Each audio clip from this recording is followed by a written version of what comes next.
Hello class 12th। आज हम अपने सैम्पल पेपर का सेकंड पार्ट करने जा रहे हैं बेटा, क्वेश्चन नंबर 16 to 30। पहले हम क्वेश्चन नंबर 1 to 15 कर चुके हैं। आई होप आपको समझ में आए हो वो क्वेश्चंस। तो आज हम नेक्स्ट सेट ऑफ क्वेश्चंस करने जा रहे हैं, उनको बहुत ध्यान से समझिएगा। मैं जैसे हमेशा बोलती हूँ कि आप अगर इन क्वेश्चंस की एक्सप्लेनेशन पर ध्यान देंगे तो आप इनके अलावा भी कुछ क्वेश्चंस अटेम्प्ट ईजिली कर पाएंगे। ठीक है बेटा, तो हम अपने 16 क्वेश्चन पर आ जाते हैं। निम्नलिखित में से क्या उत्तम निर्माण पद्धतियों की विशेषता नहीं है? जीएमपी। जीएमपी की फुल फॉर्म क्या होती है? Good manufacturing practices. ठीक है, तो ए, अगर अच्छी मैन्युफैक्चरिंग प्रैक्टिसेस की विशेषता कौन सी नहीं है ये हमें बताना है इसमें। तो ए, गलत लेबलिंग को कम करना, इट इज़ अ प्रैक्टिस, तो ये आंसर नहीं होगा। तो बी, उपभोक्ता संरक्षण, ये भी है। संदूषण को दूर करना, ये भी होगी। और उपभोक्ता को गुमराह करना, तो ये गुड मैन्युफैक्चरिंग प्रैक्टिसेस में नहीं आएगा, जीएमपी में नहीं आएगा। तो इसका सही आंसर होगा डी, उपभोक्ता को गुमराह करना। नेक्स्ट क्वेश्चन है, वह बायोकॉन इंडिया लिमिटेड की अध्यक्ष और प्रबंध निदेशक हैं।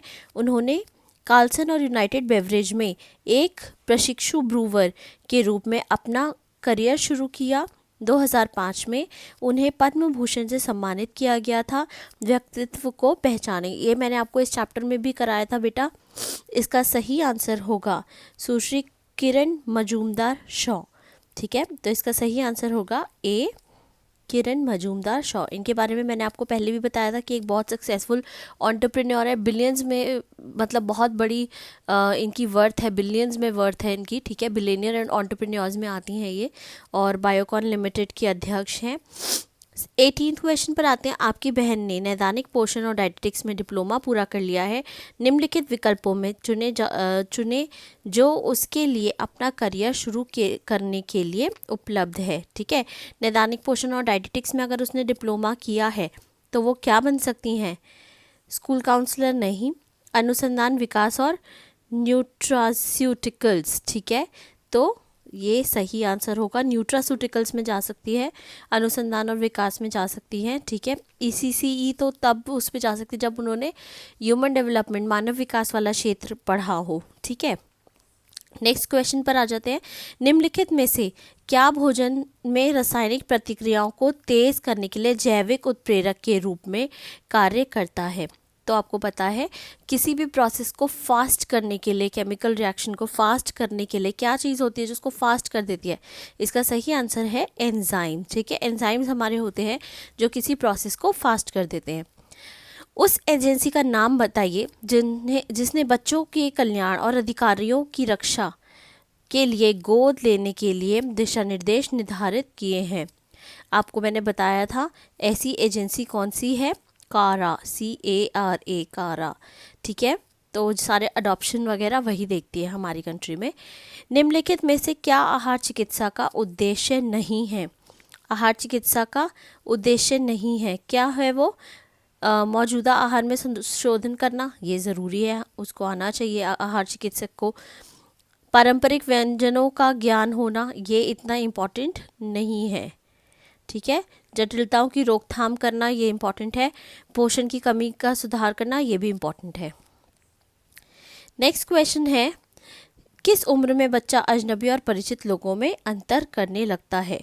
तो इसका सही आंसर होगा बी, 8 to 12 मंथ्स। ठीक है, नेक्स्ट क्वेश्चन है, सैल्मोनेला बैक्टीरिया कितने मिनट में अपनी संख्या को दोगुना कर सकता है? ये हमने क्लास में, आपको अगर याद हो तो हमने जब क्वेश्चंस बनाए थे तो उस क्वेश्चन में हमने ये रिवीजन करी थी। तो इसका सही आंसर है हर 20 मिनट में। नेक्स्ट क्वेश्चन पर आ जाते हैं। उन वर्षों का उल्लेख कीजिए जिसमें वृद्ध व्यक्तियों के लिए राष्ट्रीय नीति तथा राष्ट्रीय युवा नीति को अपनाया गया है। तो इसका सही आंसर होगा बेटा क, वर्ष 1999 से और 2003 तक। ठीक है, नेक्स्ट क्वेश्चन है 25th क्वेश्चन, प्राकृतिक खाद्य पदार्थों या नियमित खाद्य उत्पादों में मौजूद घटकों की पहचान करें जिसमें स्वास्थ्य लाभ प्रदान करने के लिए विशिष्ट अवयवों का शामिल किया गया है। तो इसका सही आंसर होगा पौष्टिक औषधीय पदार्थ। नेक्स्ट क्वेश्चन पर आते हैं। खंड 2 शुरू हो गया है हमारा। निम्नलिखित भारत के लोकप्रिय पारंपरिक हस्तशिल्प है, कौन सा विकल्प इसमें गलत है? ठीक है, तो देखते हैं, ऑप्शंस पढ़ते हैं। नारियल शिल्प, ये भी है। पारंपरिक हस्तशिल्प हमारे ट्रेडिशनल हैंडीक्राफ्ट्स में आता है। अगेन वर्ली पेंटिंग भी हमारे ट्रेडिशनल हैंडीक्राफ्ट्स में आता है।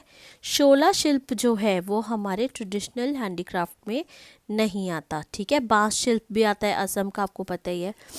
अनीता ने अभी अभी अपनी स्कूली परीक्षा पूरी की है। वे प्रारंभिक बाल्यावस्था में अपना करियर बनाना चाहती है।